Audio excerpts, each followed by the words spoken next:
Hello friends, I Arun Dalal once again welcome you on the online platform of Arun Dalal English Classes YouTube channel. And today we are going to shift on our next exercise that is based on vocab based blanks. इसके अंदर जो शब्द दिए गए हैं बेटा, ये आपकी हेल्प करते हैं आपके डेली लाइफ में स्पीकिंग पर्पस के लिए, कम्युनिकेट करने के लिए, कन्वर्सेशन के लिए। दूसरा, ये हेल्प करते हैं बेटे क्लोज टेस्ट को अटेम्प्ट करने के लिए। आपका जो क्लोज टेस्ट का टॉपिक आता है आपके कॉम्पिटिटिव एग्जाम्स में, वहां पर कैसे हेल्प करेंगे? ये कोलोकेशन बेस्ड होते हैं। आपके कोलोकेशंस क्या होते हैं? एक पर्टिकुलर वर्ड किस पर्टिकुलर वर्ड के साथ मैच करता है, उसको कहते हैं कोलोकेशन। तो ध्यान देंगे please. Excuse me, could you dash me the way to the railway station, please? Could you dash me the way? Could you let me the way? बेटे let के साथ यहां पर एक बेयर इंफिनिटिव होना चाहिए था, let me know the way। ये गलत हो गया क्योंकि इसके बगैर तो ये इनकम्प्लीट है। पुट मी द वे नहीं होता, पुट मी, इसके बाद मी के बाद एक प्रेपोजिशन आना चाहिए था कि मुझे उस पर्टिकुलर रास्ते पर छोड़ देंगे क्या? गलत हो गया। टॉक मी गलत हो जाएगा, टॉक के साथ तो होता could you talk to me about the way, हो सकता था, ये गलत हो गया। Could you tell me the way, क्या आ जाएगा? क्या आप मुझे बता सकते हैं? Dash to your father if you want it done in no time, let तो आ नहीं सकता, let to your father. Put to, बेटे पुट के बाद हमें एक तो ऑब्जेक्ट चाहिए, दूसरा प्रेपोजिशन की रिक्वायरमेंट भी, किस चीज को रखना है। Put it to your father होता यानी किसी चीज को पेश करने वाली सेंस में, वो इट अंडरस्टूड होना चाहिए था, फिर कि किस चीज की बात की जा रही है, इनकम्प्लीट है, गलत हो गया। टॉक टू योर फादर हो सकता है, टेल, टेल के साथ टू नहीं आएगा, क्या आ जाएगा बेटे? Talk, talk to your father if you want it done in no time. मैं फिर कहता हूं, इनको एक एक को एलिमिनेट करते हुए चलें। दूसरा, हर शब्द के बारे में सोचें कि इसका हमारे जीवन में क्या महत्व होता है, ये किस मीनिंग को कन्वे करता है। अगला स्टेटमेंट है बेटे, the dash rang and Philip answered it. बड़ा इजी है ये तो, कैरी तो हो नहीं सकता, हायर किराए पर लेना गलत हो गया, इनवाइट सेंस ही नहीं बनाता, क्या आ जाएगा बेटा? The phone rang and Philip answered it. Live and dash live, let live हो सकता है, इसका मीनिंग क्या होगा? जियो और जीने दो। यहां पर ला ला ला ला एक आवाज आई है, इस प्रकार की जो ध्वनि आती है उसको हम अलंकार के आधार पे क्या कहते हैं? अनुप्रास। इंग्लिश में इन्हें कहते हैं पोएटिक डिवाइसेस या फिगर्स ऑफ स्पीच। तो यहां पर कौन सा बन गया? अलिट्रेशन। तो ये लेट आ सकता है। लिव एंड पुट लिव तो होता नहीं। टॉक, टॉक आता तो यहां टॉक लाइवली होना चाहिए था, एडवर्ब चाहिए था, गलत हो गया। टेल गलत हो जाएगा, क्या आ जाएगा? Let live. If they dash on weight they will be disqualified.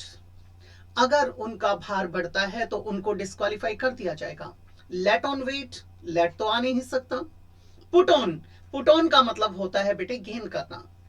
अपने हरियाणा के अंदर किसी व्यक्ति से पूछा जाता है, जब आप देखते हो उसकी शादी हो जाती है तो उसका शरीर भरना शुरू हो जाता है, तो लोग क्या कहते हैं? सुख मान गया। और कोई मरकला सा, कांचला सा, सुकड़ू सा होता है, पेपरी होता है, बैक ऑफ बोन्स होता है, स्किनी होता है, काफी कमजोर, तो उसका मजाक उड़ाते हुए क्या कह देते हैं कई बार? सुई खा रहा है, इलेक्शन हार रहा है। यानी जब दुख आता है तो आदमी मुरझाना शुरू कर देता है और खुशियां आती हैं तो वो भरना शुरू हो जाता है। इसीलिए आपसे कई बार कहा जाता है हाउ आर यू, तो आप जवाब देते हैं I am putting on weight. तो ये हो सकता है। टॉक ऑन वेट, भार के ऊपर बात करते हो सकता है, लेकिन ये बेटर है। फिर कहता है बेटा टॉक के साथ ऑन की बजाय अबाउट होना चाहिए था, तो ये वैसे ही इनअप्रोप्रिएट है। टेल ऑन होता नहीं, टेल के साथ ऑन अपॉन का प्रयोग किया जाता है जब कोई चीज अपना प्रभाव दूसरी चीज के ऊपर डालती है। तो is there any bungalow to dash here nearby, यहां नजदीक कोई बंगलो है। टू लेट, टू लेट लिख दिया यानी फॉर रेंट पर्पस हो सकता है। टू पुट, बेटे वहां पर पुट के साथ फिर कोई प्रेपोजिशन आना चाहिए था ताकि वो अपना मीनिंग कंप्लीट कर सकता। टॉक, टू टॉक के बाद भी आगे कोई प्रेपोजिशन होना चाहिए था, फिर उसका ऑब्जेक्ट, गलत हो गया। फिर कहता है tell, to tell here, tell किसको? ये गलत हो जाएगा, क्या आ जाएगा? To let. Dash me dash her, to dash her heart to heart dash on the back burner and resolve the matter first. बड़ा मीनिंगफुल सेंटेंस है। हम इसको पीछे से भी शुरू कर सकते हैं, आगे से भी शुरू कर सकते हैं। देखिए प्लीज, सोच कर देखना। हार्ट टू हार्ट टॉक, दिल खोल कर की गई जो बात होती है, यानी ये हमारे पास क्या बन गया, एक फ्रेज बन गया, यहां पर टॉक आ गया। हर, इसका क्या बन गया, पॉजेसिव एडजेक्टिव, यानी ये पूरा का पूरा एक पार्ट बन गया।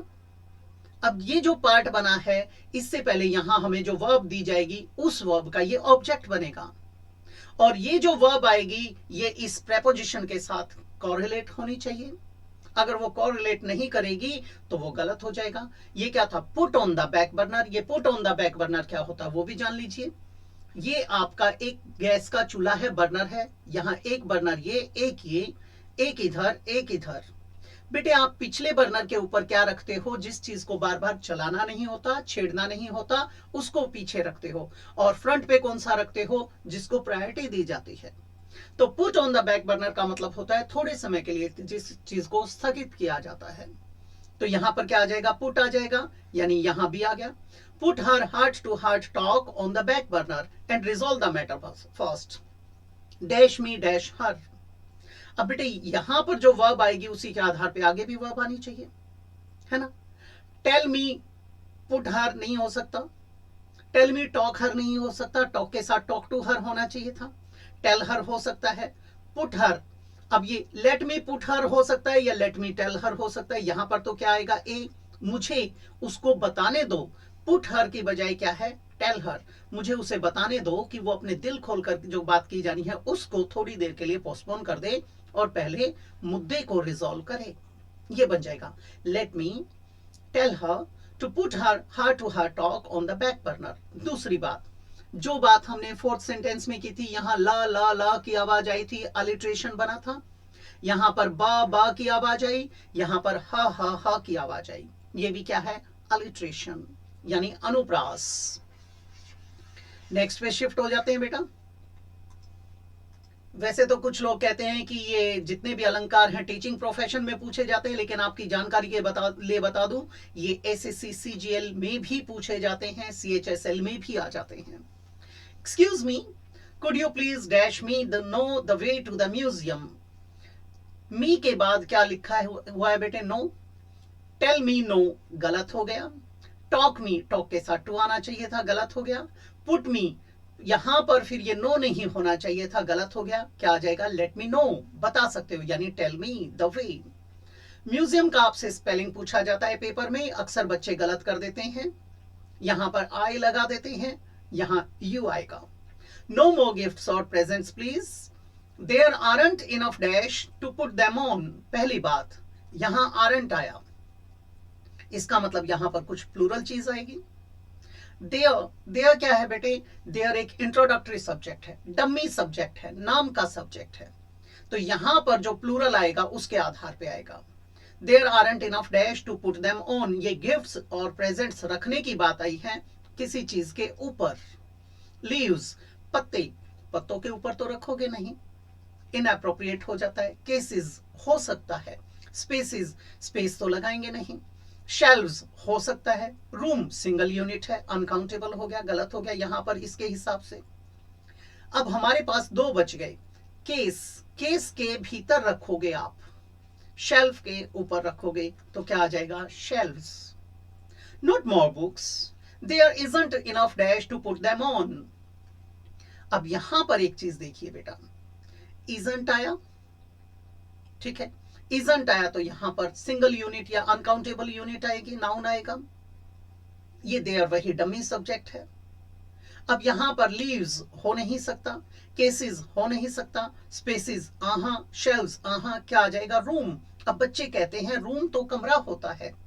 बेटे किसी ट्रेन के कंपार्टमेंट की बात करते हो, बोगी की बात करते हो, या फिर ट्रेन की जो बर्थ BERTH यानी जो सीट होती है उसकी बात करते हो, या फिर किसी फेयर FAIR यानी मेला, मेले आदि की बात करते हो, वहां पर आपको किसी चीज के लिए जगह बनानी हो तो उसके लिए किसका प्रयोग करते हैं, रूम का।